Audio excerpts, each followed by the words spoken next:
গত 14ই October 2024 launch হয়েছিল Europa clipper mission এবং এর গন্তব্য হচ্ছে জুপিটার মানে বৃহস্পতির একটি উপগ্রহ যার নাম ইউরোপা এবং সাকসেসফুল লঞ্চ সেদিনকে আমরা লাইভে দেখতে পেয়েছিলাম। লঞ্চটি হয়েছিল ফ্যালকন হেভি রকেটে, যেটি স্পেসএক্সের একটি রিইউজেবল রকেট এবং ঠিকঠাক মতো সেই উপগ্রহ মানে স্যাটেলাইট কিংবা মহাকাশ যানটিকে তার কক্ষপথে ছেড়ে দেয় রকেট। তবে এর সরাসরি গন্তব্য কিন্তু জুপিটার নয়, এর গন্তব্য প্রথমে মঙ্গলকে ফ্লাইবাই করে তার গ্র্যাভিটি অ্যাসিস্ট নিয়ে আবার আসবে পৃথিবীর দিকে, তারপর পৃথিবীর গ্র্যাভিটি অ্যাসিস্ট নিয়ে একেবারে চলে যাবে বৃহস্পতির দিকে এবং তার উপগ্রহে প্রবেশ করবে 2030 সাল নাগাদ। তো সেদিনের সেই লঞ্চের কিছুটা ক্লিপিং দেখলেন। এইবার আমরা এর লাইভ ট্র্যাকিং করব। লাইভ ট্র্যাকিং করে দেখব এই মুহূর্তে সে কত দূর পৌঁছেছে বা কোথায় আছে। এই হচ্ছে ইউরোপা ক্লিপার মিশনের সেই মহাকাশ যানটি। এর কিন্তু লঞ্চ হওয়ার পরপরই তার সোলার প্যানেল ঠিকঠাক ডিপ্লয় হয়েছিল, এখনও সে ঠিকঠাক মতোই কাজ করছে, যোগাযোগ ব্যবস্থা একেবারে অটুট। এই মুহূর্তে লাইভ দেখতে পাচ্ছেন। আর আজ হচ্ছে ফেব্রুয়ারির 11, 2025 দুপুর 1:48 কোন জায়গায় পৌঁছেছে আপনাদের সেটা দেখাবো এবং তার পরবর্তী গন্তব্য দেখাবো। কবে মঙ্গলকে ফ্লাইবাই করবে সেটাও জানাবো। চলে আসবো অ্যাবভ সানে এবং সেখানে আসলেই আপনারা পুরো বুঝতে পারবেন বিষয়টা। এই হচ্ছে গিয়ে সূর্য, এই সূর্যকে প্রদক্ষিণ করছে বিভিন্ন গ্রহ, যেমন এই হচ্ছে গিয়ে আমাদের পৃথিবী, এই হচ্ছে গিয়ে শুক্র, এখানে রয়েছে বুধ এবং এই রয়েছে মঙ্গল। তো মঙ্গল গ্রহের কিন্তু খুব কাছাকাছি এই মুহূর্তে পৌঁছে গেছে ইউরোপা ক্লিপার মিশন এবং এই যে দেখতে পাচ্ছেন ইউরোপা ক্লিপারের তার কিন্তু একেবারে মঙ্গলে প্রবেশ করার সময় এসে গেছে। মঙ্গলে প্রবেশ করবে এবং মঙ্গলকে সে কিন্তু একটা ফ্লাইবাই করে আবার পৃথিবীর দিকে আসবে।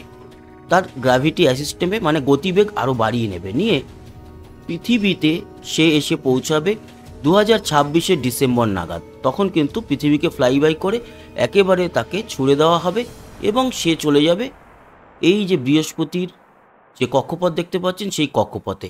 সেই সময়ে যখন 2030 পৌঁছাবে তখন যেখানে বৃহস্পতি থাকবে সেই অঞ্চলে এসে পৌঁছাবে।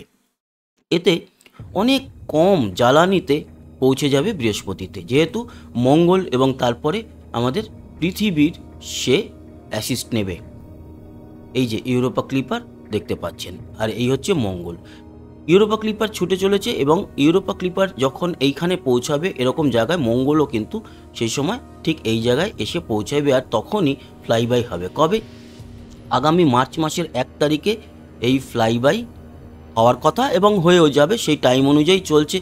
মিস যদি করে, যদি আগে ইউরোপা পৌঁছে যায় তাহলে কিন্তু ইউরোপা মঙ্গলকে আর ধরতে পারবে না, সোজা বেরিয়ে চলে যাবে। আর মঙ্গলও যদি এসে না পৌঁছায় সেই জায়গায় তাহলেও একই ঘটনা ঘটবে, আবার মঙ্গল যদি বেরিয়ে যায় তাহলেও একই ঘটনা ঘটবে। অতএব এই যে পিন পয়েন্ট মেজারমেন্ট সেটা খুবই দরকারি। ঠিক এই পয়েন্টে এসে ইউরোপা ক্লিপার যেই সময় আসবে ঠিক সেই সময় মঙ্গলও কিন্তু এই পয়েন্টে চলে আসবে ফ্লাইবাই নিয়ে, তারপরে চলে যাবে আবারও এই পৃথিবীর কক্ষপথের দিকে। অবশ্য 2026 সালের ডিসেম্বরে পৃথিবী যেই জায়গায় থাকবে সেরকম জায়গাতে কিন্তু পৌঁছাবে, এইরকম একটা জায়গাতে থাকা উচিত। তার কারণ ডিসেম্বর নাগাদ মোটামুটি এই এরকম জায়গায় ছিল। কেন বলছি কথাটা? তার কারণ হচ্ছে এই যে নীল কক্ষপথটাকে দেখতে পাচ্ছেন, একে 12 ভাগে যদি ভাগ করেন তাহলে এক একটা ভাগ হচ্ছে গিয়ে এক এক মাস। তার মানে যেহেতু 365 দিনে সূর্যকে এই কক্ষপথ ধরে পৃথিবী এক পাক ঘুরে আসে, তাই বুঝতেই পারছেন যে 12 ভাগের 1 ভাগে 1 মাস পার হবে। তো সেক্ষেত্রে ডিসেম্বর মানে এটা ফেব্রুয়ারির আজকে 11 চলছে, সেক্ষেত্রে এই যদি 1 ভাগ পিছিয়ে যান তাহলে জানুয়ারির 12 বা 11, আরও 1 মাস যদি 1 ভাগ পিছিয়ে যান তাহলে হচ্ছে ডিসেম্বরে তার মানে এরকম জায়গাতে থাকবে হচ্ছে পৃথিবী। তাই মঙ্গলকে ফ্লাইবাই করে ঠিক এরকম জায়গায় আসবে এবং এইখান থেকে তাকে ছুড়ে দেওয়া হবে বৃহস্পতির কক্ষপথের দিকে।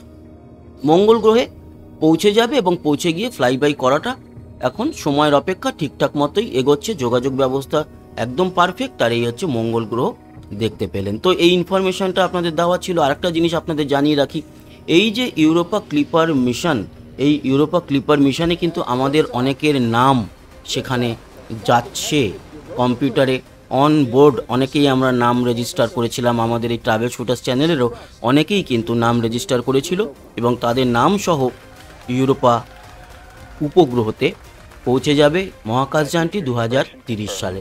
এবং 2030 সালে গিয়ে তারপর ইউরোপার যে পর্যবেক্ষণ রেকি করা, ইউরোপা সম্পর্কে অনেক অনেক তথ্য সংগ্রহ করা, সেগুলো কনস্ট্যান্ট সে করতে থাকবে এবং আমাদের দিতে থাকবে। তো ধন্যবাদ বন্ধুরা, আশা করি এই ইনফরমেশন কাজে লেগেছে। সবাই ভালো থাকবেন, সুস্থ থাকবেন, আবার দেখা হবে। Tata. NASA's Europa Clipper probe